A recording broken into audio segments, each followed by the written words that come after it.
നാരായണം പത്മഭുവം വസിഷ്ഠം ശക്തിം ച തത്പുത്രപരാശരം ച വ്യാസം ശുഗം ഗൗഡപദം മഹാന്തം ഗോവിന്ദയോഗീന്ദ്രമധാസ്യ ശിഷ്യം ശ്രീശങ്കരാചാര്യമധാസ്യ പത്മപാദം ച ഹസ്താമലകം ച ശിഷ്യം തം തോടകം വാർത്തികകാരമന്യാൻ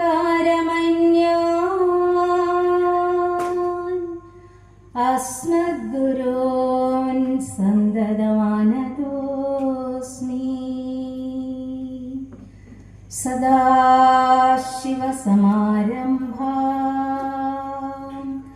ശങ്കരാചാര്യമധ്യമാം അസ്മദാചാര്യപര്യന്താം വന്ദേ ഗുരുപരമ്പരാ. ഓം സഹനാ ഭവതു സഹനൗ ഭുനക്തു സഹ വീര്യം കരവാവഹൈ തേജസ്വിനാവധീതമസ്തു മാ വിദ്വിഷാവഹൈ. ഓം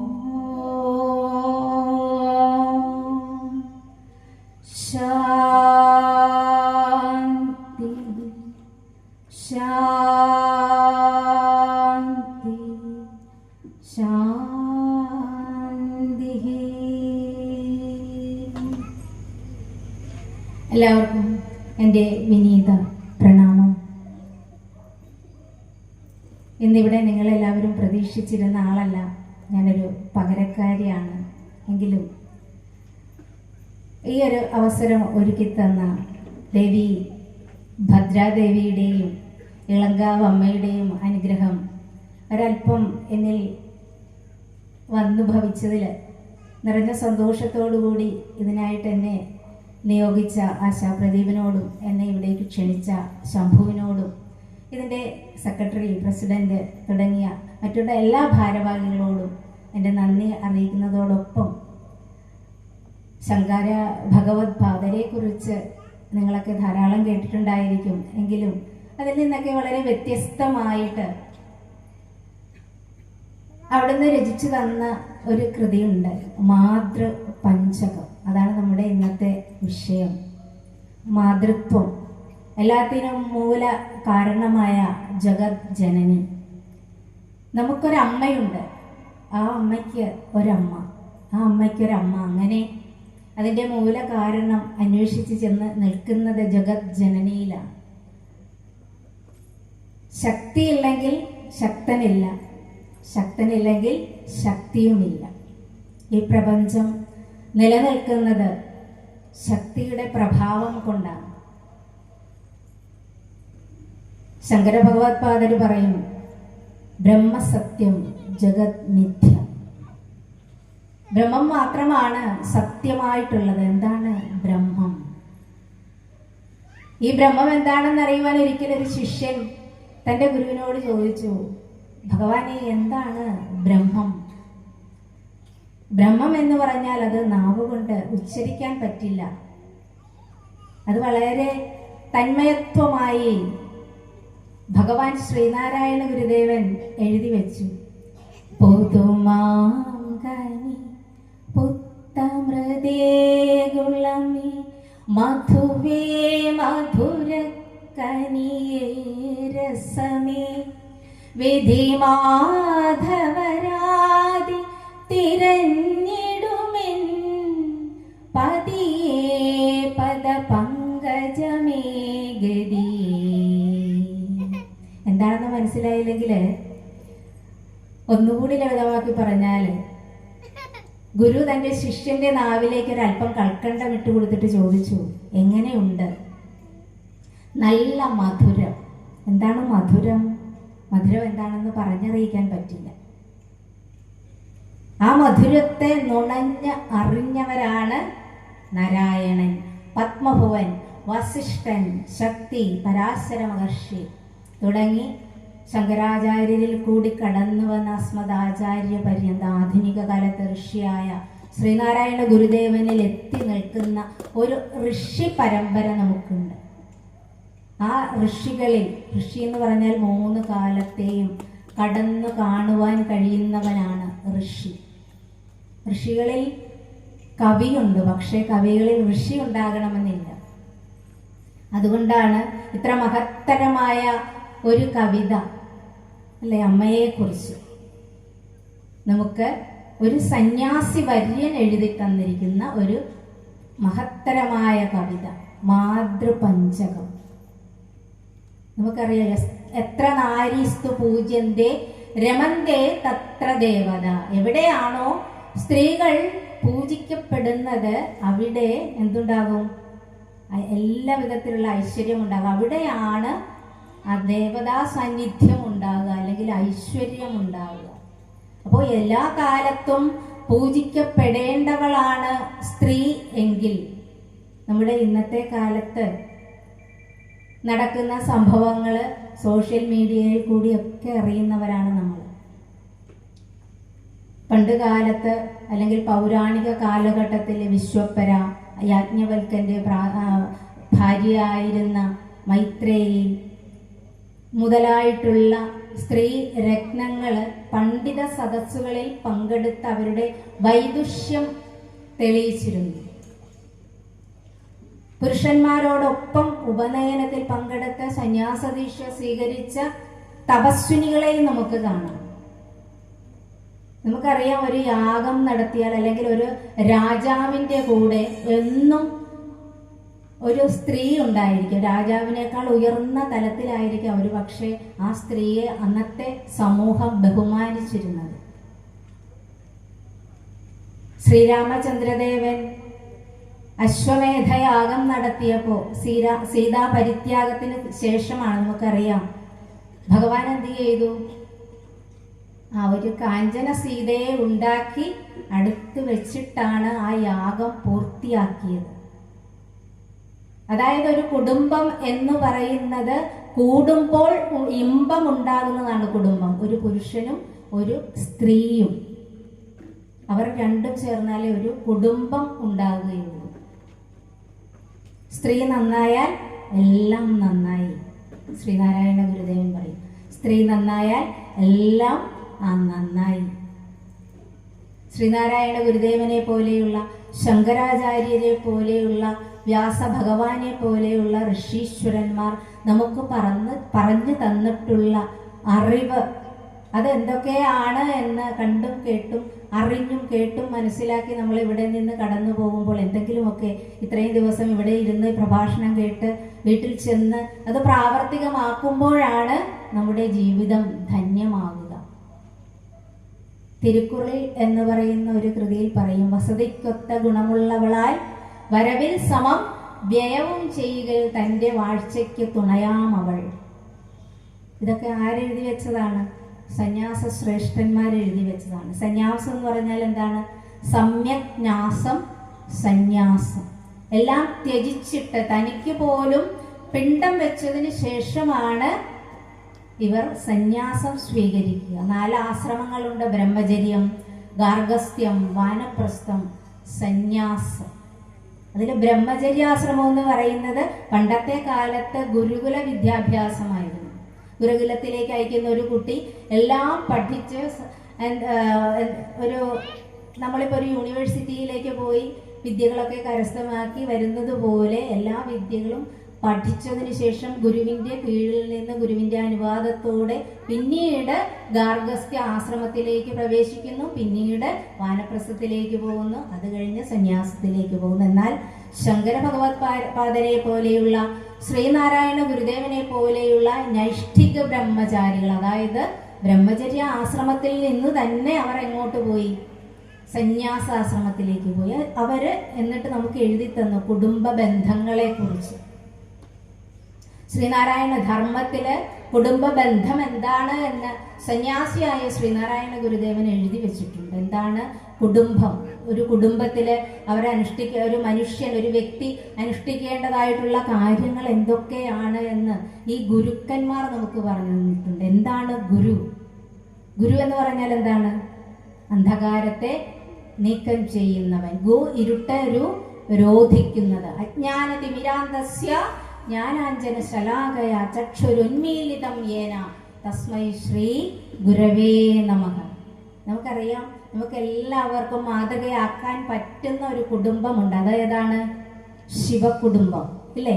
ആ ശിവകുടുംബം എടുത്തു നോക്കിയാൽ അതിലെന്താ വ്യത്യസ്തമായിട്ടുള്ള രീതിയിലോ സ്വഭാവത്തിലുള്ള ഒരു കുടുംബമാണത്. ശിവഭഗവാനാണ് എങ്കിൽ എങ്ങനെയാണ് തൻ്റെ വേഷഭൂഷാദികളെ ചുടലഭസ്മമൊക്കെ ധരിച്ച് കഴുത്തിൽ പാമ്പിനെയൊക്കെ അണിഞ്ഞ്, അല്ലെ, പുലിത്തോലൊക്കെ ഉടുത്ത് നടക്കുന്ന ഭഗവാൻ. എന്നാൽ ഇവിടെ ഇതാ പാർവതീദേവി ആകട്ടെ സർവാഭരണ ഭൂഷിതയായി ഇരിക്കുന്ന ദേവി. രണ്ടുപേരുടെയും വാഹനം എന്തൊക്കെയാ? ഭഗവാന്റെ വാഹനം കാളയാണെങ്കിൽ ദേവിയുടേത് സിംഹം. അവർ തമ്മിൽ ചേരുവോ? നമ്മുടെ വീട്ടിലാണെങ്കിൽ എങ്ങനെ? ഭാര്യയും ഭർത്താവും കൂടെ ചേരുവോ? ഇല്ല, അല്ലേ? അതെന്താ അങ്ങനെ ചേരണമല്ലോ. അതിനുള്ള മാതൃകയാണ് നമ്മളെ ഇവർ പഠിപ്പിച്ചു തരുന്നത്. അതായത് ഋഷീശ്വരന്മാർ, ഗുരുക്കന്മാർ ഈ പുരാണങ്ങളും കാവ്യങ്ങളും ഒക്കെ എഴുതി രചിച്ചു തന്നിട്ട് അത് നമ്മളോട് പഠിക്കാൻ കാവ്യരൂപത്തിലൊക്കെ വ്യാസഭഗവാൻ വേദം എഴുതി തന്നിട്ട് അത് നമുക്ക് മനസ്സിലാക്കാത്തത് കൊണ്ട് പുരാണങ്ങളും ഇതിഹാസങ്ങളുമാക്കി രചിച്ചു തന്നതാണ്. അപ്പോൾ ഇവിടെ ഈ കുടുംബത്തിലെ രണ്ട് വ്യത്യസ്തരായിട്ടുള്ള ആളുകള് ഭാര്യയുടെയും ഭർത്താവിന്റെയും വാഹനമായിരിക്കുന്നു. സിംഹത്തിന്റെ മുന്നിൽ വന്ന് ഒരു കാള, അതായത് വിശന്നിരിക്കുമ്പോൾ വന്ന് പെട്ടാൽ എന്തായിരിക്കും അനുഭവം? അത് അതിന്റെ ഇരയാകാനാണ് സാധ്യത. പിന്നെ സുബ്രഹ്മണ്യ ഭഗവാന്റെ ഗുഹന്റെ വാഹനം എന്താണ്? മയിലാണല്ലേ? ആണോ? നിങ്ങളാരും എന്താ ഒന്നും പറയാത്തെ? ആർക്കും വരുന്നുണ്ടോ? ഇല്ല.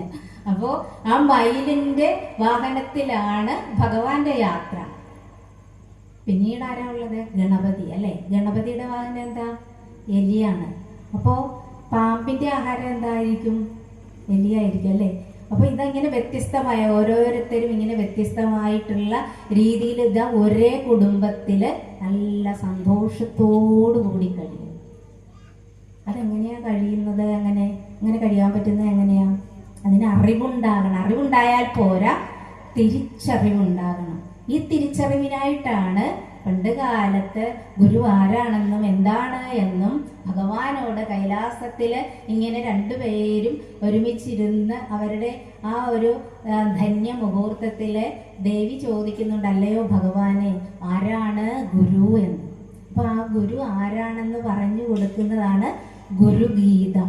നമ്മളെന്നും ചൊല്ലുമല്ലോ, ഓം ഗുരുർ ബ്രഹ്മ ഗുരുർ വിഷ്ണു ഗുരുർദേവോ മഹേശ്വരഃ ഗുരു സാക്ഷാത് പരം ബ്രഹ്മ തസ്മൈ ശ്രീ ഗുരവേ നമഃ. ഓം ഗുരുർ ബ്രഹ്മ. ഗുരു ആരാണ്? ബ്രഹ്മാവാണ്. ഗുരു ആരാണ്? വിഷ്ണുവാണ്. ഗുരുർ ബ്രഹ്മ ഗുരുർ വിഷ്ണു ഗുരുർ ദേവോ മഹേശ്വരഃ. ഗുരു ആര് തന്നെയാണ്? മഹേശ്വരൻ തന്നെയാണ്. ഇതിങ്ങനെ പരമ്പരയായിട്ട് ഇങ്ങനെ ഗുരുക്കന്മാർ കുറേ കാര്യങ്ങളൊക്കെ നമുക്ക് പറഞ്ഞു തന്നു. അതിലേക്കൊക്കെ പോയാൽ നിങ്ങൾക്ക് വിശന്നു കഴിഞ്ഞാൽ നിങ്ങൾ അവിടെ ഇരുന്ന് എന്നോട് ദേഷ്യപ്പെടും. അപ്പം അതൊന്നും നമുക്ക് വേണ്ട. നമുക്ക് നേരെ ഇങ്ങോട്ട് പോകാം. മാതൃപഞ്ചകത്തിലേക്ക് പോവാം.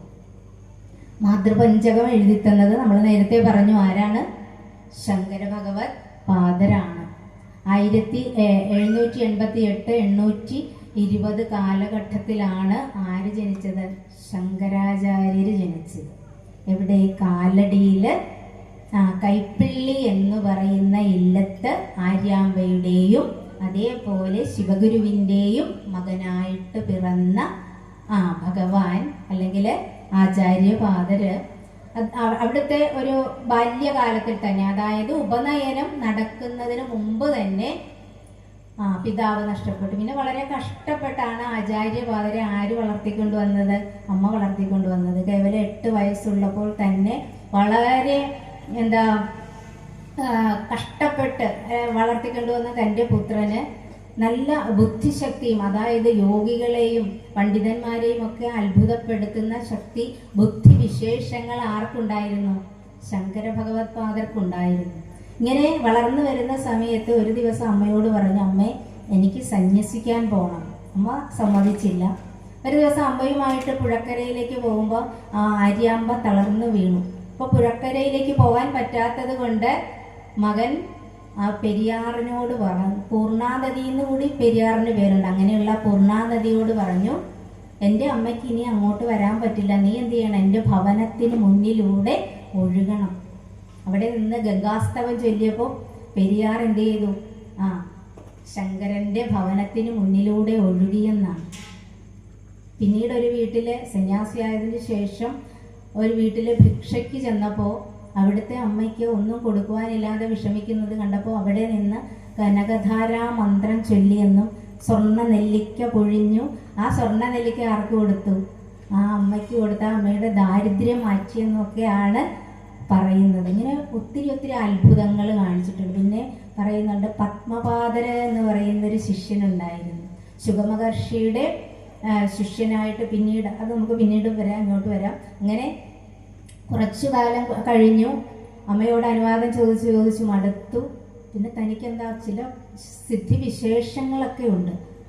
സാധാരണ ഗുരുക്കന്മാർക്ക് അല്ലെങ്കിൽ ഋഷികൾക്ക് സിദ്ധിവിശേഷം കിട്ടുന്നത് തപസ് കൊണ്ടാണ്. ദീർഘകാലത്തെ തപസ്സുകൊണ്ട് അവർക്ക് അണിമ, ലഘിമ, മഹിമ, ഗരിമ, ഇശിത്വം, വശിത്വം, പ്രകാശം തുടങ്ങിയ ശക്തിവിശേഷങ്ങൾ ലഭ്യമാണ്. എന്നാൽ ഇതാ ഇവിടെ ശങ്കര ഭഗവത്പാദർക്ക് കേവലം 8 വയസ്സുള്ളപ്പോൾ തന്നെ ഈ ശക്തിവിശേഷങ്ങളൊക്കെ ലഭ്യമായിരുന്നു എന്നാണ്. കാരണം ശിവഭഗവാൻ തന്നെയാണ് ആരായിട്ട് വന്ന് പിറന്നത്? ശങ്കരാചാര്യരായിട്ട് വന്ന് പിറന്നത് എന്ന് പറയുന്നുണ്ട്. അത് സ്കന്ദപുരാണത്തിലും ഭവിഷ്യത് പുരാണത്തിലും ഒക്കെ ഇങ്ങനെ പറഞ്ഞു കാണുന്നുണ്ട്. നമുക്ക് ചരിത്രം പഠിക്കുമ്പോൾ അല്ലെങ്കിൽ ഇതുപോലെ ശങ്കരാചാര്യരുടെ ജീവചരിത്രമൊക്കെ പഠിക്കുമ്പോൾ നമുക്ക് മനസ്സിലാകും ശങ്കരാചാര്യരുടെ മഹത്വം എത്ര വലുതായിരുന്നുവെന്ന്. കേവലം 16 വയസ്സുവരെ ജീവിക്കുവാനുള്ള കാലാവധിയാണ് ആര് കൊടുത്തിരുന്നത്? ഈശ്വരൻ കൊടുത്തിരുന്നത്. നമുക്കൊക്കെ ജീവിക്കാനായിട്ട് നമ്മുടെ തലയിൽ ഇങ്ങനെ വരച്ചു വെച്ചിട്ടുണ്ട് എത്ര കാലം നമ്മൾ ജീവിക്കുമെന്ന്. അത് എവിടെയാണ് വരച്ചു വെച്ചിരിക്കുന്നത് നമുക്കറിയില്ല. പക്ഷെ അങ്ങനെ കുറിച്ചിട്ടാണ് നമ്മളെ ഇങ്ങോട്ട് വിടുന്നത്.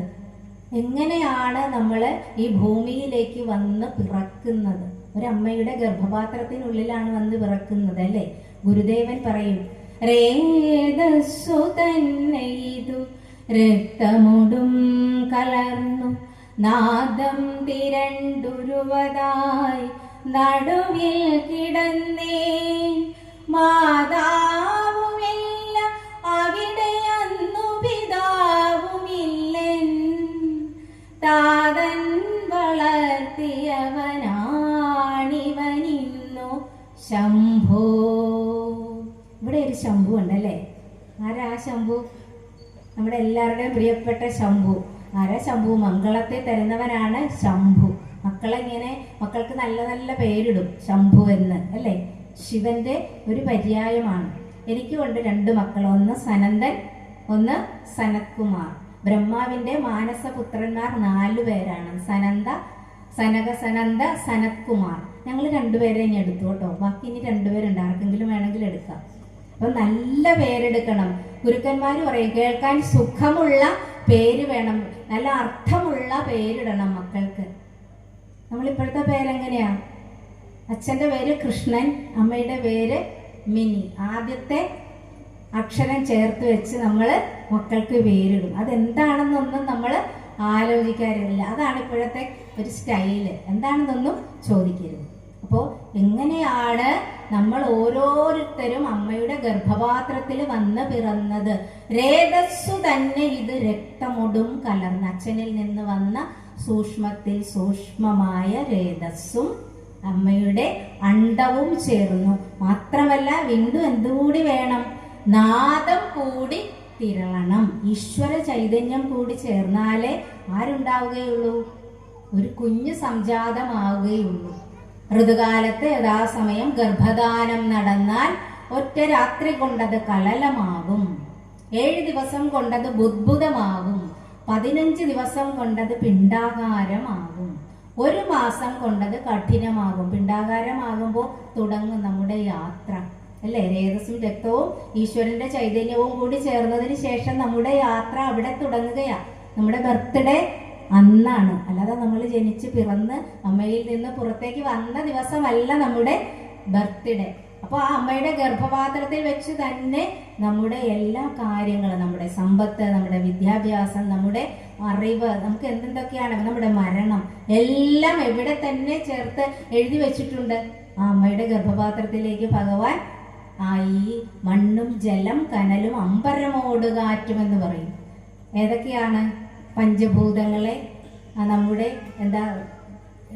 ഗണനയ്ക്കനുസരിച്ച്, കാലഗണനയ്ക്കനുസരിച്ച് പിടിച്ചെടുത്ത് ഭഗവാൻ എന്ത് ചെയ്യും? അമ്മയുടെ ഗർഭപാത്രത്തിനുള്ളിലിട്ട് അടച്ചു വെക്കും. ഇങ്ങനെ അടച്ചു വെച്ച ആ പിണ്ടം 15 ദിവസം കൊണ്ട് അമ്മയുടെ ഗർഭപാത്രം, അല്ലെ, അവിടെ നിന്ന് ആ ഗർഭപാത്രത്തിലേക്കുള്ള യാത്ര തുടങ്ങുകയാണ്. ഫാലോപ്യൻ നാളി വഴി അമ്മയുടെ ഗർഭപാത്രത്തിലെത്തി അതിൽ പറ്റിപ്പിടിച്ച് കോശവിഭജനത്തിലൂടെ വളർന്നു തുടങ്ങും. 1 മാസമാകുമ്പോൾ അത് കഠിനമാകും, 2 മാസമാകുമ്പോൾ തലയും, 3 മാസമാകുമ്പോൾ കാല്, അര, മുട്ട്, വയറ്, ഇങ്ങനെ 4-ാം മാസമാകുമ്പോൾ കണ്ണ്, ചെവി, മൂക്ക്, ഇങ്ങനെ പൃഷ്ഠം, കാല് മുതലായ അവയവങ്ങളൊക്കെ ഇങ്ങനെ ഓരോ മാസം ചെല്ലുമ്പോഴും നമുക്ക് നമ്മുടെ കണ്ണുകളൊക്കെ യഥാസ്ഥാനത്ത് വെച്ച് ഭഗവാൻ എന്ത് ചെയ്യുകയാ? ഈ ഭൂമിയിലേക്ക് പറഞ്ഞു വിടുകയാണ്. കണ്ണൊക്കെ യഥാസ്ഥാനത്ത് അല്ലെങ്കിൽ എന്തായിരിക്കും നമ്മുടെയൊക്കെ അവസ്ഥ? നമ്മൾ ഇത്രയും സുന്ദരന്മാരും സുന്ദരികളുമായിട്ടൊക്കെ നമുക്ക് ഇവിടെ വന്ന് ഇങ്ങനെ ഇരിക്കാൻ പറ്റുമോ?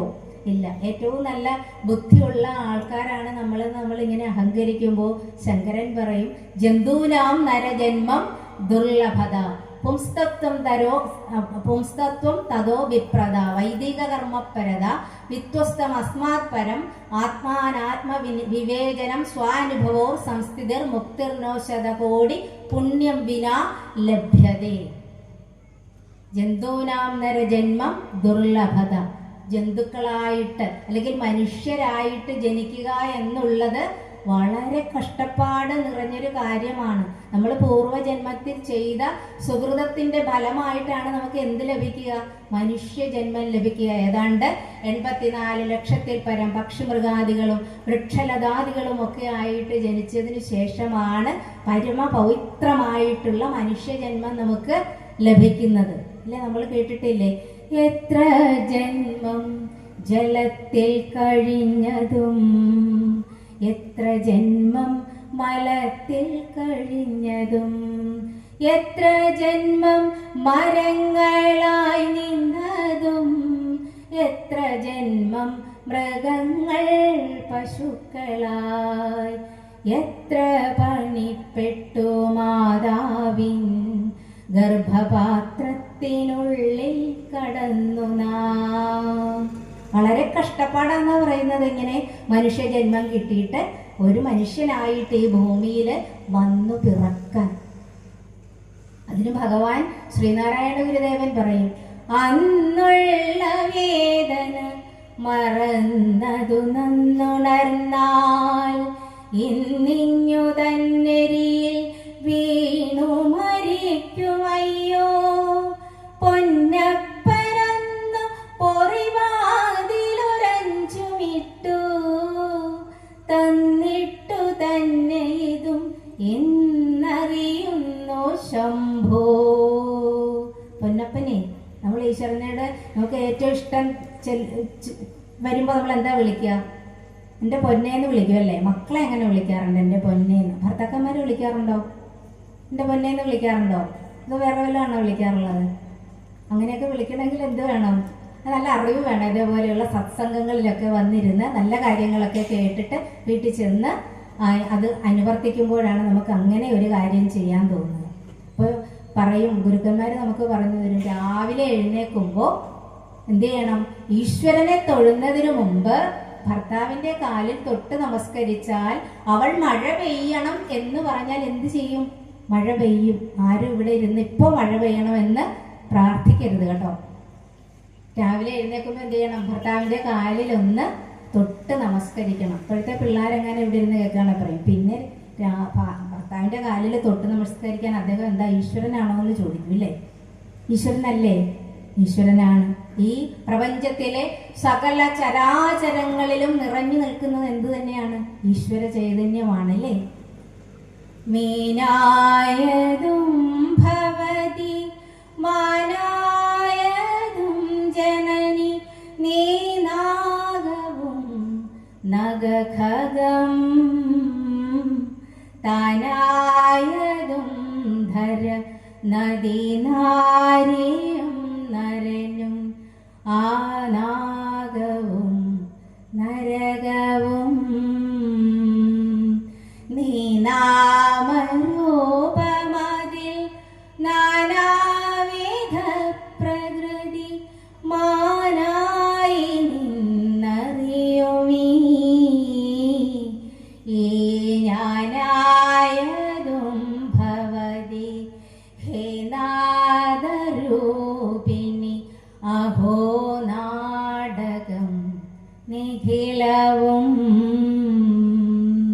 ഇവിടെ രണ്ട് ദേവിമാരുണ്ടല്ലേ, രണ്ടമ്മമാരില്ലേ? രണ്ടുപേർക്ക് എന്ത് പ്രാധാന്യമുള്ളത്? തുല്യ പ്രാധാന്യമല്ലേ? ഒരാളെ മാറ്റി നിർത്താൻ പറ്റുമോ? ശങ്കരിയായും സരോജനിയായും നീ, ശക്തി സ്വരൂപയും ദുർഗയും നീ, ഭക്തി പുരസരം നാമം ജപിപ്പോർക്ക് മുക്തി നൽകിയിടും മൂകാംബിക നീ. ശങ്കരിയായതും സരോജിനിയായതും ആരായതും ആ അമ്മ, ഇളങ്കാവിലെ അമ്മയായതും അതിൻ്റെ തൊട്ടിപ്പുറത്തിരിക്കുന്ന ചേച്ചിയായാലും അനുജത്തിയായാലും ഒക്കെ, അതേപോലെ നമ്മുടെ കുടുംബത്തിലെ ഭാര്യയും ഭർത്താവും അമ്മായിയമ്മയും മക്കളും ഒക്കെ ആര് തന്നെയാണ്? മീനായതും ഭവതി അല്ലേ? ഒരു മൃഗവും പശുവും പട്ടിയും പൂച്ചയും നഖവും ഖഗവും മീനും മാനും ഒക്കെ എന്ത് തന്നെയാണെന്ന് പറയുന്നു? ഇവിടുത്തെ ഈ തിരുസ്വരൂപം തന്നെയാണെന്നാണ് ഗുരുക്കന്മാര് നമുക്ക് കാണിച്ചു തരുന്നത്. ഇതൊന്നും കാണുവാനുള്ള കണ്ണാർക്കില്ല, നമുക്കില്ല. ഗുരുക്കന്മാരെന്ത് ചെയ്തു? എപ്രകാരമാണോ നല്ല വിശിഷ്ട വസ്തുക്കൾ കിട്ടിയാൽ, നല്ല ഭക്ഷണ സാധനങ്ങൾ കിട്ടിയാൽ എന്ത് ചെയ്യും? അത് കൊണ്ടുവന്ന് വീട്ടിൽ കൊണ്ടുവന്ന് നന്നായിട്ട് പാചകം ചെയ്ത് രുചിയോടെ വിളമ്പിത്തരുന്നത്. അതുപോലെയാണ് ഗുരുക്കന്മാർ നമുക്ക് ഓരോ കൃതികളും രചിച്ചു തന്നത്. എന്തിനു വേണ്ടിയിട്ടാ? ഇത് മനസ്സിലാക്കി അതിനനുസരിച്ച് നമ്മുടെ ജീവിതചര്യകൾ ചിട്ടപ്പെടുത്തുവാൻ. രാവിലെ എഴുന്നേറ്റ് ഭർത്താവിൻ്റെ കാലിൽ തൊട്ട് നമസ്കരിക്കണമെന്ന് പറയുമ്പോഴും ഭർത്താവിനും തിരിച്ചങ്ങനെ ചെയ്യാമില്ലേ? ചെയ്യുവോ? ചെയ്തിട്ടുണ്ടോ? കല്യാണ സമയത്ത് അങ്ങനെ ചെയ്യിപ്പിച്ചിട്ടുണ്ടല്ലേ? പരസ്പരം ആരെങ്കിലും അങ്ങനെ നമസ്കരിച്ചിട്ടുണ്ടോ? ഭർത്താവ് ഭാര്യയുടെയും ഭാര്യ ഭർത്താവിൻ്റെയും കാലിൽ എന്തെങ്കിലും തൊട്ട് നമസ്കരിച്ചിട്ടുണ്ടോ? ഭാര്യ തൊട്ട് നമസ്കരിച്ചിട്ടുണ്ട്, പക്ഷെ ഭർത്താവ് തൊട്ട് നമസ്കരിച്ചിട്ടുണ്ടോ? ആരെങ്കിലും ഒരാളുണ്ടോ? എനിക്കതിനുള്ള ഭാഗ്യം കിട്ടി. ആദ്യമൊക്കെ ഒരു ശങ്ക ഉണ്ടായിരുന്നു എനിക്ക്, ഭർത്താവിൻ്റെ കയ്യിൽ തൊട്ട് നമസ്കരിക്കണമെന്നൊക്കെ പറഞ്ഞപ്പോൾ. പൊതുവേദിയിൽ വെച്ച് നമ്മൾ അന്ന് കല്യാണ ദിവസം തൊട്ട് നമസ്കരിച്ചു, പക്ഷെ അല്ലാതെ തൊട്ട് നമസ്കരിക്കുന്നത് എങ്ങനെയാണെന്ന് ഇങ്ങനെ വിചാരിച്ചിരിക്കുമ്പോഴാണ് ഒരു വിഷുക്കാലം വന്നു. വിഷു ഇല്ലേ? വിഷുവിന് നമ്മൾ കൈനീട്ടം കൊടുക്കില്ലേ? നമുക്ക് കൈനീട്ടം കിട്ടാറുണ്ടോ? അതോ കൈനീട്ടിയാണോ കിട്ടാറുള്ളത്? കൈനീട്ടി വിഷുവിന് കിട്ടാറുണ്ടോ? ഇല്ല. അത് വിഷുവിന് അല്ലാത്ത എല്ലാ ദിവസവും കിട്ടുന്നതുകൊണ്ട് അതിപ്പോൾ ഒരു കാര്യമല്ലാതായിരുന്നു. അപ്പോൾ അന്നത്തെ ദിവസം എന്ത് ചെയ്തു? ഒരു വെള്ളി രൂപ എനിക്ക് കൈനീട്ടം തന്നു, ഞാനും ഒരു വെള്ളി രൂപ കൊടുത്തു. അപ്പോൾ എൻ്റെ ഭർത്താവ് എന്ത് ചെയ്തു? എൻ്റെ കാലിൽ തൊട്ട് നമസ്കരിച്ചു. അപ്പോൾ എനിക്കെന്താ സങ്കടമാണോ സന്തോഷമാണോ എന്നറിയില്ല. തിരിച്ചും ഞാൻ അങ്ങനെ ചെയ്തു. പിന്നെ എൻ്റെ ആ ഒരു സങ്കോചം മാറി. പിന്നീട് എനിക്ക് എന്ത് ചെയ്യാൻ പറ്റി? രാവിലെ എഴുന്നേൽക്കുമ്പോൾ അങ്ങനെ ചെയ്യാൻ പറ്റി. അപ്പോൾ ഇവിടെ ഇരിക്കുന്ന ഈ സ്ത്രീജനങ്ങൾക്കൊക്കെ നാളെ അങ്ങനെ അന്ന് പോയി വീട്ടിൽ ചെയ്യാൻ പറ്റുമോ? നമ്മൾ ഇന്നത്തെ കാലഘട്ടത്തിൽ അങ്ങനെയൊന്നും ഭാര്യ ഭർത്തൃ ബന്ധത്തിന് ഒരു ദൃഢത വരണമെങ്കിൽ ഈ കാലഘട്ടത്തിൻ്റെ ഒരു ആവശ്യമാണതല്ലേ? വീട്ടിലെ വൈകാരികമായിട്ടുള്ള ഒരു ബന്ധം ഉണ്ടാക്കിയെടുക്കുക. ഇതൊന്നും പറ്റിയില്ലെങ്കിൽ എന്ത് ചെയ്യണം? രാവിലെ ചേട്ടൻ അറിയാതെ ഒന്ന് എന്ത് ചെയ്യണം? ചേട്ടൻ്റെ കാലിൽ ഒന്ന് നമസ്കരിക്കണം. പിന്നെ എന്ത് ചെയ്യണം? അറിഞ്ഞ് നമസ്കരിക്കണം. പിന്നീടുള്ള മാറ്റങ്ങൾ വളരെ നല്ല ഫലത്തെ തരുന്നതായിരിക്കും. ഒന്ന് നാളെ തൊട്ട് തന്നെ ഇതൊന്ന് ചെയ്തു നോക്കണം. ഇങ്ങനെ ഒരമ്മയുടെ ഗർഭപാത്രത്തിൽ വന്ന് പിറന്ന ജീവൻ ഈ ഭൂമിയിലേക്ക് വന്ന് കുറെ കാര്യങ്ങൾ അനുഷ്ഠിക്കേണ്ടതായിട്ടുണ്ട്. അതിലൊരു സ്ത്രീയുടെ മഹത്വം എന്താണെന്നാണ് ശങ്കര ഭഗവത്പാദര് ഒന്നാമത്തെ കൃതിയിലൂടെ വ്യക്തമാക്കുന്നത്. നമുക്കത് ഇവിടെ ഒന്ന് ചൊല്ലി നോക്കാം, അതിൽ കൂടി ഒന്ന് കടന്നെങ്കിലും പോകണ്ടേ. ആസ്താം താവദീയം പ്രസൂതി സമയേ ദുർവാരശൂലവ്യഥാ നൈരുച്യം തനുശോഷണം മലമയീശയ്യാജ സംവത്സരീ ഏകസ്യാവിന ഗർഭഭാരഭരണ ക്ലേശസ്യ യസ്യാക്ഷമോ ദാതും നിഷ്കൃതിമുന്നതോപി തനയസ്തസ്യൈ ജനന്യേ നമഃ. ഒരമ്മയുടെ പാദങ്ങളിലെ തൊട്ട് നമസ്കരിക്കുന്ന ഒരു സാഹചര്യം ആർക്കുണ്ടായി? ശങ്കരനുണ്ടായി. നേരത്തെ നമ്മൾ പറഞ്ഞു ശങ്കരന് സന്യസിക്കണമെന്ന് പറഞ്ഞപ്പോൾ ആകെ ഒരു കുട്ടിയേ ഉള്ളൂ, 8 വയസ്സേ ഉള്ളവൻ. എങ്ങനെയാണ് അവനെ സന്യസിക്കാൻ വിടുന്ന? അമ്മ സമ്മതിച്ചില്ല. അങ്ങനെ ഇരിക്കുമ്പോഴാണ് അമ്മയും മോനും കൂടി എന്ത് ചെയ്തു? നദിയിലേക്ക്, പെരിയാറിലേക്ക് കുളിക്കാൻ പോയി. നദിയുടെ നടുക്കുകൂടി ഇങ്ങനെ നീന്തി കുറേ ദൂരം ചെന്ന് കഴിഞ്ഞപ്പോൾ പെട്ടെന്ന് ശങ്കരന്റെ കാലിലേക്ക് ഒരു മുതല വന്ന് പിടിച്ചു. അപ്പോ ശങ്കരൻ ഉറക്കെ നിലവിളിച്ചുകൊണ്ട് പറഞ്ഞു, അയ്യോ അമ്മേ, ഇതാ എന്നെ ഈ നക്രം അല്ലെ മുതല വിഴുങ്ങുവാൻ പോവുകയാണ്. എൻ്റെ ഏറ്റവും വലിയ ആഗ്രഹം, എൻ്റെ ജീവിതത്തിലെ ഏറ്റവും വലിയ ആഗ്രഹം എന്ന് പറയുന്നത് എന്താണ്? എനിക്കൊരു സന്യാസിയാകണമെന്നാണ്. ആ ആഗ്രഹത്തെ എനിക്ക് സാധിച്ചു തരണം അമ്മ, ഈ നിമിഷമെങ്കിലും എനിക്കതിന് അനുവാദം തരണമേ എന്ന് പറഞ്ഞപ്പോൾ അമ്മ എന്ത് ചെയ്തു? മനസ്സില്ലാ മനസ്സോടെ ആ സന്യാസിയാകാനായിട്ട് അനുവാദം കൊടുത്തു. അങ്ങനെ അനുവാദം കൊടുത്തിട്ട് ഒരു വ്യവസ്ഥ വെച്ചു അമ്മ. എന്താണ്? എനിക്കെപ്പോ കാണണമെന്ന് തോന്നുന്നു ആ സമയത്ത് നീ എന്ത് ചെയ്യണം?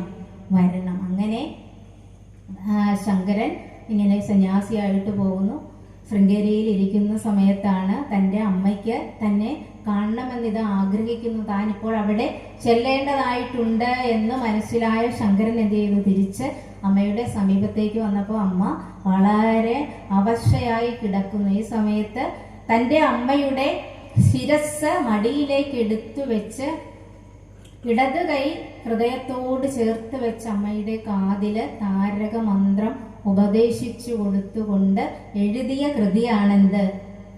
മാതൃ പഞ്ചകം. ഇവിടെ അമ്മയുടെ മഹത്വം എത്രയാണ്, എത്ര വലുതാണ് എന്നൊരു സന്യാസി എന്ന് പറഞ്ഞാൽ തനിക്ക് പോലും ഇരിക്കപ്പിണ്ടം വെച്ചിട്ടാണ് എല്ലാം ത്യജിച്ചിട്ട് പോകുന്ന ആളാണ് സന്യാസി എന്ന് പറയുന്നത്. അത്രയും ഉന്നതിയിലിരിക്കുന്ന ശങ്കരാചാര്യര് മഹാസന്യാസി എന്ത് ചെയ്യുകയാണ്? ഇവിടെ ഇതാ അമ്മയുടെ സമീപത്തേക്ക് അമ്മയുടെ മഹത്വം അറിഞ്ഞ് വന്ന് നമസ്കരിച്ചിട്ട് അമ്മയുടെ ശിരസ് തൻ്റെ മടിയിലെടുത്ത് വെച്ചുകൊണ്ട് സങ്കടപ്പെട്ട് പറയാണ്, ഇതാ അമ്മേ, ആസ്താം താവതീയം പ്രസൂതി സമയേ. പ്രസൂതി സമയം എന്ന് പറഞ്ഞാൽ എന്താ? പ്രസവ സമയത്ത് നമുക്കുണ്ടാകുന്ന വേദനയുണ്ട്, സ്ത്രീകൾക്കറിയാം അല്ലേ? ഒരെല്ലൊടിഞ്ഞാൽ നമുക്ക് എന്ത് വേദനയാ? അപ്പോ ഒരു 20 എല്ല് ഒരുമിച്ചൊടിഞ്ഞാൽ എന്ത് വേദനയായിരിക്കും? ഒരു മനുഷ്യന് താങ്ങാൻ പറ്റുന്ന വേദന എന്ന് പറയുന്നത് 45 ഡെല്ലാണ്. ഇവിടെ ഇതാ 57 ഡെല്ല് വേദനയാണ് പ്രസവ സമയത്ത് ഒരമ്മ അനുഭവിക്കുന്നത്. ആസ്താം താവതീയം പ്രസൂതി സമയേ ദുർവാരശൂലവ്യഥ നൈരുച്യം തനുശോഷണം. നമ്മൾ അമ്മയുടെ വയറ്റിലേക്ക് വന്നു കഴിഞ്ഞാൽ അമ്മയ്ക്ക് എന്തുണ്ടാവും? നൈരുച്യം ഉണ്ടാവും അല്ലേ? ആഹാരത്തിനോടൊക്കെ വെറുപ്പുണ്ടാകും. തനുശോഷണം, ആഹാരം ഒന്നും കഴിക്കാതെ വന്നപ്പോൾ നാഴിയരിയുടെ ചോറൊക്കെ ഉണ്ടാവും അമ്മയ്ക്ക്. പിന്നീട് കഞ്ഞി തിളയ്ക്കുന്ന മണം കേട്ടാൽ പോലും ഛർദിലായിരിക്കും. ചിലരൊക്കെ ഇങ്ങനെ ഓപ്പറേഷൻ തിയേറ്ററിലേക്ക് കൊണ്ടുപോകുമ്പോൾ, സ്ട്രെച്ചറെ കൊണ്ടുപോകുമ്പോഴും ഛർദിലായിരിക്കും. ഒന്നും കഴിക്കാൻ പറ്റാത്ത അവസ്ഥയാണ് ഈ ഗർഭകാലം എന്ന് പറയുന്നത്. നൈരുച്യം തനുശോഷണം മലമയീശയ്യാജ സാംവത്സരി. അമ്മയുടെ ഗർഭപാത്രത്തിൽ നിന്ന് പുറത്ത് വന്നാലോ ഉള്ളിൽ കിടന്നുകൊണ്ട് എന്തെല്ലാം കാണിക്കാൻ പറ്റി അതെല്ലാം നമ്മൾ ചെയ്തു അല്ലേ? നമ്മുടെ ഉള്ളിലേക്ക് നമ്മൾ എങ്ങനെയാണ് ആഹാരം കഴിച്ചുകൊണ്ടിരുന്നത്? നമ്മുടെ ഉള്ളിൽ നിന്ന്, നമ്മുടെ വയറിൽ നിന്ന് അമ്മയുടെ വയറിലേക്ക് ഒരു വയറ് വലിച്ചിട്ടുണ്ട് അല്ലേ? ആ വയറിൽ കൂടിയാണ് അമ്മ കഴിക്കുന്ന ആഹാരമെല്ലാം അടിച്ചു മാറ്റി നമ്മൾ വളരും. നമ്മൾ ഇത് കഴിക്കുന്ന സാധനം പുറത്തേക്ക് വിടുന്നത് എങ്ങോട്ട് തന്നെയാണ്? അമ്മയുടെ ഉള്ളിലേക്ക് തന്നെ വിടും. പുറത്തു വന്നാലോ അത് മുഴുവനും അത് അമ്മയ്ക്ക് തന്നെ കൊടുക്കും. ചിലപ്പോൾ അമ്മയുടെ വായിലേക്കായിരിക്കും പോവുക. അല്ലെങ്കിൽ ആ അമ്മ രാവിലെ എഴുന്നേറ്റ് വരുമ്പോൾ മലത്തിലും മൂത്രത്തിലും ഒക്കെ മുങ്ങി കുളിച്ചായിരിക്കും എഴുന്നേറ്റ് വരും. ഇപ്പം അതിൻ്റെ ആവശ്യമില്ലല്ലേ? പാമ്പറുണ്ട്. നമ്മൾ പിള്ളേർ പാമ്പർ ഉപയോഗിച്ച് ജനിക്കുമ്പോൾ തന്നെ ഇതൊക്കെ ഉപയോഗിച്ച് സെറ്റാക്കി വെക്കും. അതുകൊണ്ട് പിന്നീട് ഉണ്ടാകുന്ന ഭവിഷ്യത്ത് എത്രയാണെന്നൊന്നും ഇപ്പോഴത്തെ പെൺകുട്ടികൾ ആലോചിക്കില്ലല്ലേ. അവർക്ക് എന്താണ് വേണം? അവർക്ക് ഇതൊന്നും കൈകൊണ്ട് എടുക്കാൻ കഴിയില്ല. മുമ്പൊക്കെ ഒരു പ്രസവം നടന്ന വീട്ടിൽ ചെന്നാൽ നമുക്കറിയാം, ഒരു അഴ നിറയെ എന്തുണ്ടാവും, ആ കൊച്ചു തുണി ഇങ്ങനെ കഴുകിയിട്ടിട്ടുണ്ടാവും. പക്ഷെ ഇപ്പൊ അതിന്റെ ഒന്നും ആവശ്യമില്ല. എന്നാലും നമുക്കിപ്പോ ഒരു കുട്ടിയിൽ കൂടുതൽ വേണ്ടെന്നാ പറയുന്നത് ഇപ്പോഴത്തെ പെൺകുട്ടിയിൽ. അത് തന്നെ അവർക്ക് വളരെ ബുദ്ധിമുട്ടാണ്. അപ്പോൾ അടുത്ത തലമുറയ്ക്ക് കൈമാറുവാൻ നമുക്ക് നമ്മുടെ സമൂഹത്തിന് നമ്മുടെ മക്കളാണ് നമ്മുടെ സമ്പത്ത്. അപ്പൊ അവർക്ക് നമുക്ക് കൊടുക്കുവാൻ കഴിയുന്നത് എന്താണോ നല്ല കാര്യങ്ങളെല്ലാം അവർക്ക് എന്നേ കൊടുക്കണം, ചുട്ടയിലേ കൊടുക്കണം അല്ലേ. പതിരെ കൊണ്ട് വളം വെച്ചിട്ട് വല്ല കാര്യമുണ്ടോ? ഇല്ല. ഇപ്പോഴത്തെ കാലത്ത് വരുന്നത് എന്താ, സ്കൂളിലേക്ക് അയച്ച് നമ്മൾ അവരെ നല്ല വിദ്യാഭ്യാസം കൊടുക്കും, അവർക്ക് വേണ്ടതെല്ലാം ആവശ്യത്തിന് കൊടുക്കും, ആവശ്യത്തിൽ കൂടുതലും കൊടുക്കും. അതുകൊണ്ട് തന്നെ അവർക്ക് എന്ത് പറ്റും? അവർക്ക് ദുഃഖം എന്താണ്, മറ്റുള്ളവരുടെ കഷ്ടപ്പാട് എന്താണ്, ദാരിദ്ര്യം എന്താണെന്നൊന്നും അറിയില്ല. അതുകൊണ്ടാണ് ഗുരുക്കന്മാർ പറയും, ദാരിദ്ര്യമഹാദുഃഖം അണഞ്ഞിടരുതെന്നിൽ ദൂരത്തകലേണം മതമെന്നും സുജനാന ചാരത്തു വസിപ്പാൻ ഒരു ഭാഗ്യം വരണം ശ്രീ കോലത്തുകര കോവിലിൽ വാഴും ഭഗവാനേ. അല്ലെങ്കിൽ ഭഗവതി എന്ന് ചൊല്ലാം. ആരായാലും എന്താ, എല്ലാരും ആര് തന്നെയാ? ബ്രഹ്മം തന്നെ പല രൂപത്തില് നമുക്കൊക്കെ നമ്മുടെ ഇഷ്ടദേവതാ രൂപത്തിനനുസരിച്ച് പ്രാർത്ഥിക്കുവാനായി നമുക്ക് ഇങ്ങനെ ഇവിടെ അവതരിപ്പിച്ച് തന്നിരിക്കുക. നമുക്ക് ഇഷ്ടമുള്ള രൂപത്തിൽ നമുക്ക് എന്ത് ചെയ്യാം? നമുക്ക് അവരെ പ്രാർത്ഥിക്കാം. അങ്ങനെ ഈ അമ്മയുടെ ഗർഭപാത്രത്തിൽ വന്നു പിറന്നു. ആ അവസ്ഥയിലുള്ള വേദന കഠിനമാണെന്നാണ് പറയുന്നത്. അതുകൊണ്ട് പറയും, അന്നുള്ള വേദന മറന്നതു നന്നുണർന്നാൽ ഇന്നിങ്ങു തന്നെരിയിൽ വീണു മരിക്കും അയ്യോ. നേരത്തെ നമ്മൾ പറഞ്ഞില്ലേ, ആ ഗർഭപാത്രത്തിൽ കിടക്കുന്ന സമയത്ത് എങ്ങനെയാ നമ്മുടെ കിടപ്പ്? ആ നടുവൊക്കെ വളച്ച് അല്ലെ, കാലിന്റെ ഇടയിലേക്ക് ഇങ്ങനെ വെച്ച് കൈയൊക്കെ ഇങ്ങനെ ചുരുട്ടിക്കൂട്ടി ഇരുന്നിട്ട് അവിടെ ഇരുന്നിട്ട് ഭഗവാനോട് പറയാം, അല്ലയോ ഭഗവാനെ, എന്നെ എത്രയും പെട്ടെന്ന് ഇവിടെ നിന്നങ്ങ് പുറത്തേക്ക് വിടണം അല്ലേ, അല്ലെങ്കിൽ എന്ത് പറ്റും? ഇന്നിങ്ങ് തന്നെരിയിൽ വീണു മരിക്കും. നമ്മുടെ ശരീരം എന്തുകൊണ്ടുണ്ടാക്കിയതാ? പഞ്ചഭൂതങ്ങൾ കൊണ്ടുണ്ടാക്കിയതല്ലേ. ഏതൊക്കെയാ? മണ്ണ്, ജലം, കനല്, അമ്പരം, കാറ്റ് മുതലായ അഗ്നി മുതലായിട്ടുള്ള ഭൂതങ്ങൾ കൊണ്ടുണ്ടാക്കിയതാണ്. അപ്പോൾ ഈ ശരീരം ഒരു ചട്ടിയിലേക്ക് ഒരു തീ വെച്ചിട്ട് ആ ചട്ടി അടുപ്പിൽ വെച്ചാൽ എപ്രകാരമാണ് നമ്മുടെ ശരീരത്തെ കയറ്റി നിർത്തുമ്പോൾ അനുഭവപ്പെടുന്ന ചൂട്, അത്രയും കഷ്ടപ്പാടാണ് അമ്മയുടെ ഗർഭപാത്രത്തിലുള്ള ഗർഭവാസം എന്ന് പറയുന്നത്. ഗർഭവാസമാണ് ഏറ്റവും വലിയ ദുഃഖം എന്ന് പറയും. രണ്ടു തരത്തിലുള്ള വൈരാഗ്യം ഉണ്ട്. ഏതാ? ഒന്ന് പ്രസവ വൈരാഗ്യം വരും, ഒന്ന് ശ്മശാന വൈരാഗ്യം വരും. ഇല്ലേ? പ്രസവ സമയത്ത് നമ്മൾ എന്തായിരിക്കും പറയുന്നത്? ഇനി ഈ പരിപാടി ഇല്ലെന്ന് പറയും. പക്ഷെ നമ്മുടെ മക്കളുടെ മുഖം കണ്ടു കഴിയുമ്പോഴോ നമ്മൾ അതൊക്കെ മറക്കും അല്ലേ. പിന്നെ നമുക്കൊരു വൈരാഗ്യം വരുന്നത് എപ്പോഴാണ്? ശ്മശാനത്തിൽ ആരെങ്കിലും നമ്മുടെ ബന്ധുക്കളെ ഉറ്റ ബന്ധുക്കൾ ആരെങ്കിലും പോയി കഴിയുമ്പോൾ, അല്ലെങ്കിൽ അതേപോലെയുള്ള ആളുകൾ പെട്ടെന്ന് ഒരു ദിവസം ഈ ലോകത്തോട് വിട പറയുമ്പോൾ നമ്മൾ പറയും, അയ്യോ ഇത്രയൊക്കെ ഉള്ളൂ ഈ ലോകം അല്ലേ, ഇനി നമ്മളിങ്ങനെ കെട്ടിപ്പടുത്തതും തട്ടിപ്പറിച്ചതും പിടിച്ചു പറിച്ചും ഒന്നും നോക്കിയിട്ട് ഒരു കാര്യമില്ലെന്ന് വിചാരിച്ച ആ ശ്മശാന കവാടത്തിന്റെ പുറത്തേക്ക് കടന്നു കഴിയുമ്പോഴും വീണ്ടും നമ്മൾ പഴയ പടിയാകും. ഇവിടെ ഇതാ ശങ്കരാചാര്യര് ഈ ശരീരത്തിന്റെ നിരർത്ഥതയെ കുറിച്ച് പറയുകയാണ്. ആ അമ്മയുടെ ഗർഭപാത്രത്തിൽ നിന്ന് അമ്മ അനുഭവിച്ച ആ സങ്കടങ്ങളെയൊക്കെ എണ്ണി എണ്ണി പറഞ്ഞിട്ട് പറയുകയാണ്, നൈരുച്യം തനു ശോഷണം മലമയീ ശയ്യാജ സാംവത്സരി. എത്ര വർഷത്തോളമാണ്? ഒരു 2-3 വർഷം അമ്മയ്ക്ക് ഈ മലവും മൂത്രവും എല്ലാം കൊടുത്ത് അമ്മയോട് ഒപ്പം അമ്മ ഇങ്ങനെ വളർത്തിക്കൊണ്ട് വരും. വളർത്തിക്കൊണ്ട് വന്നാലോ മക്കള് തന്നോളം ആയിക്കഴിഞ്ഞ് അമ്മ പ്രായമൊക്കെ ആയിക്കഴിഞ്ഞാൽ എപ്പോഴെങ്കിലും തിരിച്ച് അമ്മ ഇതൊക്കെ ഒന്ന് തിരിച്ച് മക്കൾക്ക് കൊടുത്താലോ നമ്മൾ എന്ത് ചെയ്യും? നമ്മൾ സമ്മതിക്കുവോ? നമ്മൾ ആരെങ്കിലും ചെയ്യുവോ?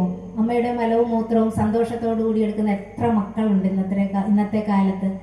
ചെയ്യുവോ? എല്ലാ ക്ഷേത്രങ്ങളിലും പോയി വഴിപാട് നടത്തിയിട്ടോ എല്ലാ വ്രതങ്ങൾ എടുത്തിട്ടോ ഒന്നും കാര്യമില്ല. എന്ത് ചെയ്യണം? നമ്മുടെ മാതാപിതാക്കന്മാരെ നന്നായിട്ട് നോക്കുന്നത് തന്നെയാണ് ഏറ്റവും വലിയ പുണ്യം എന്ന് പറയുന്നത്. അത് ചെയ്തിട്ട് വേണം നമ്മൾ ക്ഷേത്രങ്ങളിലേക്ക് പുണ്യം തേടി പോകാൻ. ഇല്ലെങ്കിൽ ഈശ്വരൻ അത് നമ്മളെ ഒത്തിരി കണ്ണിൻ്റെ ഒരു കോണ് കൊണ്ടുപോലും നോക്കില്ല. അപ്പോൾ ഈശ്വരന്റെ അനുഗ്രഹം വേണമെങ്കിൽ വീട്ടിലിരിക്കുന്ന മാതാപിതാക്കളെ ഈശ്വരനെ പോലെ കാണണം. മാതാപിതാ ഗുരു ദൈവം. മാതാവും പിതാവും ആരെ കാണിച്ചു തരും? ഗുരുവിനെ കാണിച്ചു തരും. ഗുരു ആരെ കാണിച്ചു തരും? ഈശ്വരനെ കാണിച്ചു തരും. മൂന്നാം സ്ഥാനമേ ഉള്ളൂ ഗുരുവിന്, അല്ലെ? ഈശ്വരന്, ഇല്ലേ? അപ്പൊ ഈശ്വരൻ എന്ന് പറയുന്ന ആ സങ്കല്പത്തിലേക്ക് നമ്മളെ കൂട്ടിക്കൊണ്ടു പോകുന്നതിന് മുമ്പ് മാതാവും പിതാവും തന്നെയാണ് നമ്മുടെ കാണപ്പെട്ട ദൈവം എന്നുള്ള കാര്യത്തെ ഒരു സന്യാസി ആയിരുന്നിട്ട് പോലും ശങ്കരൻ അത് നമ്മളെ പഠിപ്പിച്ചു തരികയാണ്. അമ്മയെ നമ്മൾ നോക്കണം, അല്ലേ? ശുശ്രൂഷിക്കണം. പ്രായമായ അമ്മമാരുടെ വല്യമ്മച്ചിമാരും വല്യപ്പച്ചന്മാരും ഒക്കെ ഉണ്ടെങ്കിൽ അവരുടെ അടുത്ത് പോയി ഇരുന്ന് അവരുടെ കയ്യിലൊക്കെ ഒന്ന് തലോടണം. ഗുരുനാരായണ സേവാനികേതനില് ഞങ്ങൾ ഒരു 7 അമ്മമാരെ നോക്കുന്നുണ്ട് കേട്ടോ. ആരുമില്ലാത്ത അമ്മമാര്, പ്രായമാകുമ്പോൾ ഒറ്റപ്പെട്ടു പോയവര്, മക്കളില്ലാത്തവര്, മക്കളൊക്കെ സ്റ്റേറ്റ്സിൽ പോയി തന്നെയായി പോയിട്ട് വിഷമിച്ചു കഴിഞ്ഞ ആളുകൾ, അങ്ങനെയുള്ള ആളുകളെ നോക്കുവാനായൊരു സങ്കേതം. പക്ഷെ ഒരിക്കലും ഒരു വൃദ്ധസദനം ഉണ്ടാവരുതേ എന്ന് പ്രാർത്ഥിക്കുന്ന ഒരു കുടുംബമാണ് ഗുരുനാരായണ സേവാനികേതന്റെ ധർമ്മ പ്രചാരകരുടെ കൂട്ടായ്മ എന്ന് പറയുന്നത്. ഈ മെഡിക്കൽ കോളേജിന്റെ താഴെയാണ് നമ്മളത് പ്രവർത്തിപ്പിക്കുന്നത്. ഒരു 10 വർഷമായിട്ട് അതവിടെ പ്രവർത്തിച്ചു വരുന്നു. രാവിലെ നമ്മൾ ഒരു 7 മണിയൊക്കെ ആകുമ്പോൾ മെഡിക്കൽ കോളേജിൽ വരുമ്പോൾ കാണാം, മെഡിക്കൽ കോളേജിൽ വരുന്ന കൂട്ടിരിപ്പുകാരും അവരുടെ രോഗികളും ഒക്കെ ഒരു 2 ചപ്പാത്തിക്ക് വേണ്ടിയിട്ട്, അല്ലെങ്കിൽ ഉച്ചയ്ക്കത്തെ ഒരു നേരത്തെ ചൂട് നല്ല ഭക്ഷണം കിട്ടാൻ വേണ്ടി വന്ന് നിൽക്കുന്ന വളരെ വലിയ ക്യൂ നമുക്ക് കാണാൻ പറ്റും. 10 രൂപ കൊടുത്ത് ദോശയോ ചപ്പാത്തിയോ ഒന്നും വാങ്ങിക്കുവാൻ നിവർത്തിയില്ലാത്തവരാണ്. ധർമ്മപ്രചാരണം, ഗുരുക്കന്മാരെ അറിഞ്ഞ് ആ ഒരു പന്ഥാവിലേക്ക് ആളുകളെ കൊണ്ടുപോവുക എന്നുള്ളതാണ് ഗുരുനാരായണ സേവാനികേതന്റെ ലക്ഷ്യമെങ്കിലും വിശക്കുന്ന വയറിന് ഒരു നേരത്തെ അന്നം കൊടുത്താൽ നമ്മുടെ മുന്നിലേക്ക് പാത്രവുമായിട്ട് വരുന്നവര്, അല്ലെങ്കിൽ നമ്മൾ എന്ത് കൊടുത്താലും തൃപ്തിയില്ലാത്ത മനുഷ്യൻ അന്നം കൊടുക്കുമ്പോൾ വയറ് നിറയുമ്പോൾ മാത്രമാണ് എന്തെന്ന് പറയുക, മതി എന്ന് പറയുന്നത്, അല്ലേ? അപ്പൊ അങ്ങനെയുള്ള ആളുകൾക്ക് നല്ല ഭക്ഷണം കൊടുക്കാൻ കഴിയുക. ദൂരദേശത്ത് നിന്നും ഈ കീമോയും ഇപ്പോഴത്തെ നമ്മുടെ ജീവിതശൈലി രോഗങ്ങൾ കൊണ്ടല്ലേ, കിഡ്നിയും അതേപോലെ ക്യാൻസറും ഒക്കെ വന്ന് കഷ്ടപ്പെടുന്ന ആളുകൾ കീമോയൊക്കെ എടുത്ത് അവിടെ വന്ന് ആഴ്ചകളും മാസങ്ങളും കിടക്കേണ്ടി വരുമ്പോൾ അവർക്ക് ഒരു താങ്ങും തണലുമാകാൻ കഴിയുക എന്നുള്ള ഒരു രീതിയിലേക്ക് കൊണ്ടുപോകുവാനും കൂടി കാര്യങ്ങൾ നമ്മൾ നടത്തിക്കൊണ്ടു പോകുന്നുണ്ട്. അപ്പോൾ അവിടെ ഇപ്പോൾ ഇന്നലെ ഒരു വർഷമായി ഈ അമ്മമാരെ ഞങ്ങൾ ഏറ്റെടുത്ത് നടത്തിയിട്ട്, അപ്പോൾ അതിലൊരു അമ്മയുടെ മക്കൾ എവിടെയാണ്, സ്റ്റേറ്റ്സിലൊക്കെയാണ്. അപ്പോൾ അടുത്തില്ല, അമ്മയുടെ ബർത്ത്ഡേ ആയിരുന്നു. അപ്പോൾ നേരത്തെ മകൻ വിളിച്ചു പറഞ്ഞു, അമ്മേ എനിക്ക് വരാൻ പറ്റില്ല, കൊച്ചിന് ഇന്ന കാര്യമുണ്ട്, കൊച്ചിൻ്റെ സ്കൂളിൽ പോകണം. 2 മക്കളുള്ളതിൽ 2 പേർക്കും തിരക്ക്.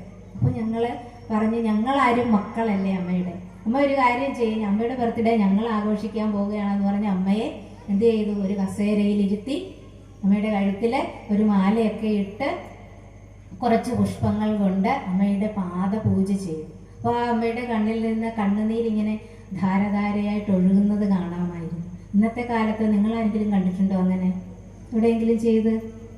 എത്ര നാരീസ്തു പൂജ്യന്തേ രമന്തേ തത്ര ദേവത. നമ്മുടെ വീട്ടിലുള്ള സ്ത്രീകളെ എങ്ങനെ കാണണം? ദേവതയെ പോലെ കാണണം അമ്മയെ. ഒരിക്കല് ഒരു മകൻ തൻ്റെ ഭാര്യയെയും അമ്മയെയും മക്കളെയും 2 മക്കളെയും ഒക്കെ കൂട്ടിക്കൊണ്ട് എങ്ങോട്ട് പോയി? ഒരു തുണിക്കടയിലേക്ക് പോയി. തുണിക്കടയിൽ ആ അദ്ദേഹത്തിന്റെ പേര് നമ്മൾ മനോജ് എന്ന് വെക്കുകയാണ്. അറിയാവുന്ന ഒരാളാണ്, അതുകൊണ്ട് പേര് മാറ്റി മനോജ്. ഗൾഫിൽ നിന്ന് വന്നതാണ്. അപ്പോൾ അവരെ കൊണ്ടുവന്ന് തുണിയൊക്കെ എടുത്തു. 16,000 രൂപയുടെ തുണി ആരെടുത്തു?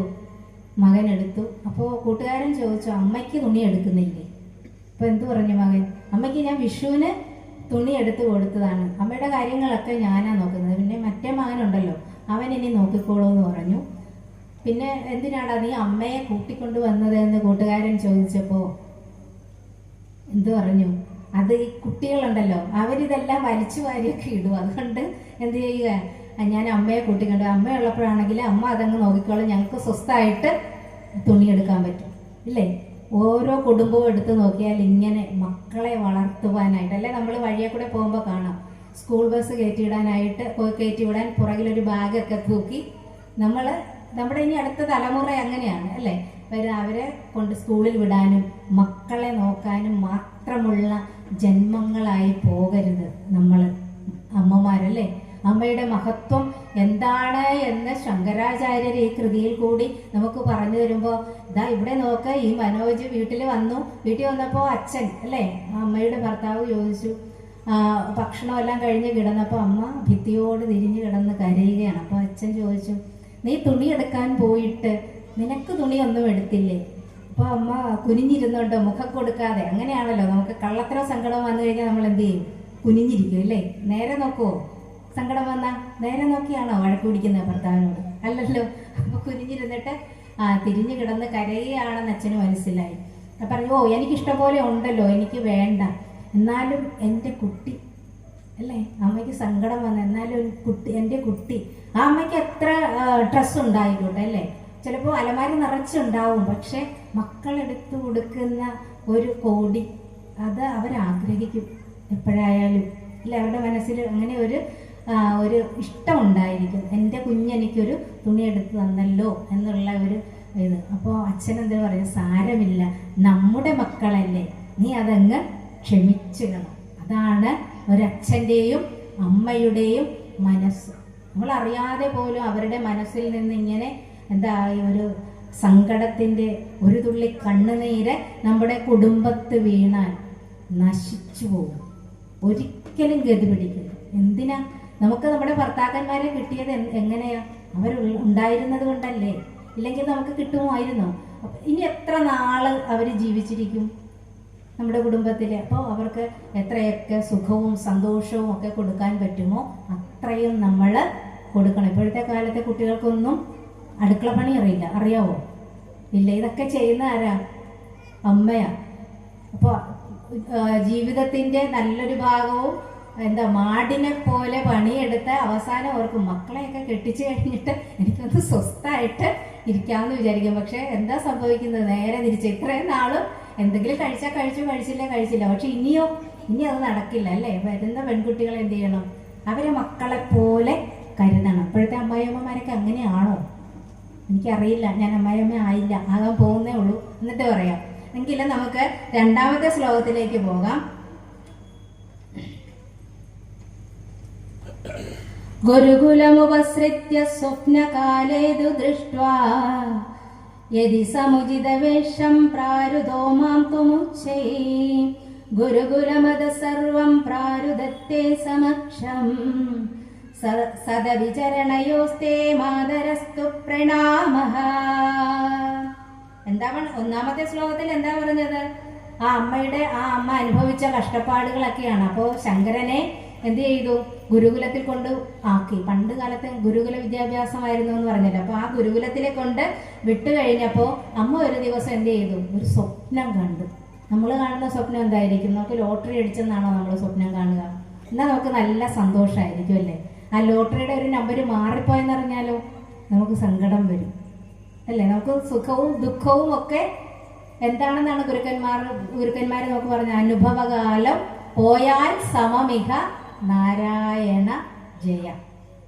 ഇവിടെ ഗുരുകുലത്തിൽ പോയ തൻ്റെ മകൻ സന്യാസവേഷം ധരിച്ചു നിൽക്കുക. സന്യാസിയാകുന്നതിന് മുമ്പുള്ള കാര്യമാണ്. അപ്പോൾ അമ്മയ്ക്ക് ദർശനം അല്ലെങ്കിൽ ഒരു സ്വപ്നമുണ്ടായി. ആ സ്വപ്നം ഇതായിരുന്നു, തൻ്റെ പുത്രൻ സന്യാസിയായിട്ട് പോകുന്നു. നമ്മളാണെങ്കിൽ വിടുവോ? ഒരേ ഒരു മകൻ സന്യാസിയായിട്ട് പോകുന്നു എന്ന് പറഞ്ഞാൽ അവൻ കള്ളുകുടിയനായി വേണ്ടാതീനമൊക്കെ കാണിച്ച് നടന്നാൽ പോലും നമ്മൾ ആരായിട്ട് വിടില്ല?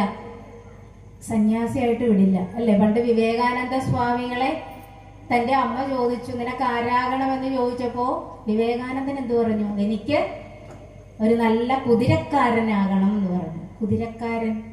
അപ്പോൾ അമ്മ കൊണ്ടുചെന്ന ഒരു ചിത്രം കാണിച്ചു കൊടുത്തു. ഭിത്തിയിൽ ഒട്ടിച്ചു വെച്ചിരുന്ന ചിത്രം. എന്തായിരുന്നു ആ ചിത്രം? ശ്രീകൃഷ്ണൻ തേരോടിക്കുന്ന ചിത്രം. ശ്രീകൃഷ്ണ പരമാത്മാവാര്? ലോക ഗുരുവാ അല്ലേ. നീ ഇതുപോലെയുള്ള ഒരു ഗുരുവായി തീരണം, അല്ലെങ്കിൽ ലോകം അറിയുന്ന ഒരു കുതിരക്കാരനാകണം.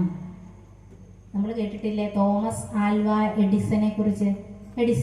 പണ്ട് എഡിസൺ സ്കൂളിൽ ഇങ്ങനെ പോയ സമയത്ത് തിരിച്ചു വന്നപ്പോൾ ഒരു നാലായിട്ട് മടക്കിയ ഒരു കടലാസ് കൊണ്ടുവന്ന് അമ്മയുടെ കയ്യിലേക്ക് കൊടുത്തു. അപ്പം അമ്മ അതിങ്ങനെ വായിച്ചു നോക്കിയിട്ട്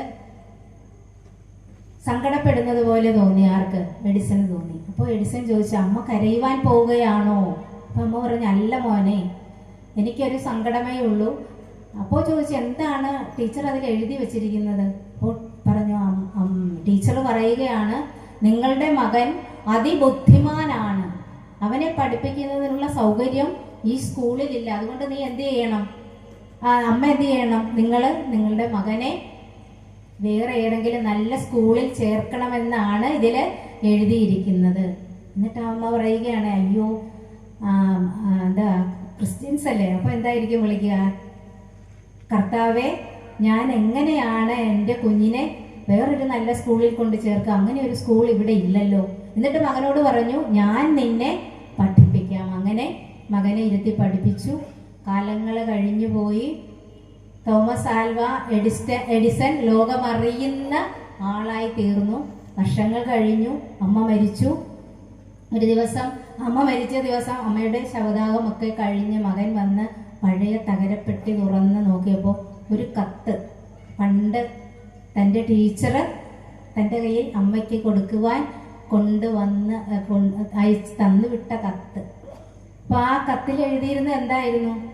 നിങ്ങളുടെ മകനെ പോലെ ഇത്ര ബുദ്ധിയില്ലാത്ത ഒരു പയ്യൻ ഈ സ്കൂളിലില്ല, അവനെ വേറെ ഏതെങ്കിലും സ്കൂളിൽ കൊണ്ട് ചേർക്ക്, ഈ സ്കൂളിൻ്റെ പേര് കളയുവാൻ ഞങ്ങൾക്ക് സാധ്യമല്ല എന്നാണ് ആ കത്തിൽ എഴുതിയിരുന്നത്. നോക്ക്, വാക്കെന്ന് പറയുന്നത് എന്താണ്? അഗ്നിയാണ്, അതല്ലേ?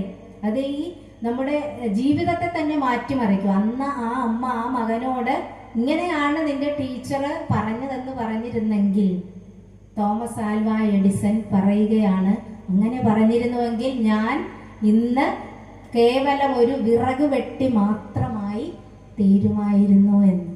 നോക്ക്, ഒരമ്മയുടെ മഹത്വം എന്ന് പറയുന്നത് അതാണ്. അപ്പൊ നമ്മൾ ആ മക്കൾക്ക് പറഞ്ഞു കൊടുക്കേണ്ട കാര്യങ്ങൾ, മക്കളോട് നിന്നെ കൊണ്ട് ഒന്നിനും കൊള്ളില്ല അല്ലേ, നിന്നെ എന്തിനു കൊള്ളാം, നോക്ക അപ്പുറത്തെ ചെറുക്കനെ നോക്കി പഠിക്കുന്നൊക്കെ പറഞ്ഞാലോ, അല്ലെങ്കിൽ ചേട്ടനും അനുജനെയും തമ്മിൽ എന്ത് ചെയ്യും? താരതമ്യം ചെയ്യും. നിങ്ങളാരും ചെയ്തില്ല കേട്ടോ. നിങ്ങൾ നല്ല കോത്തല നിവാസികൾ, നല്ല അമ്മമാരാണ്. നിങ്ങളാരും അങ്ങനെ ചെയ്യില്ല. നോക്ക്, അച്ഛൻ കൊണ്ട വെയിലാണ് നമുക്ക് മക്കൾക്ക് തണലായിട്ട് തീരുന്നത്.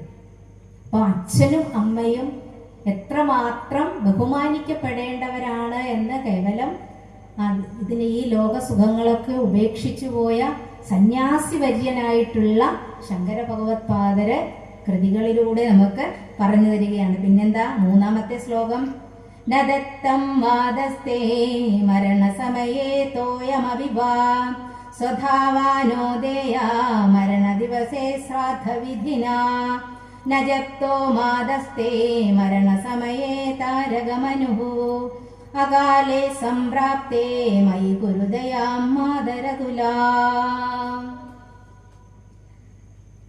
അപ്പൊ തൻ്റെ അമ്മ തന്നെ കാണുവാനായി എന്ത് ചെയ്യുകയാണ്?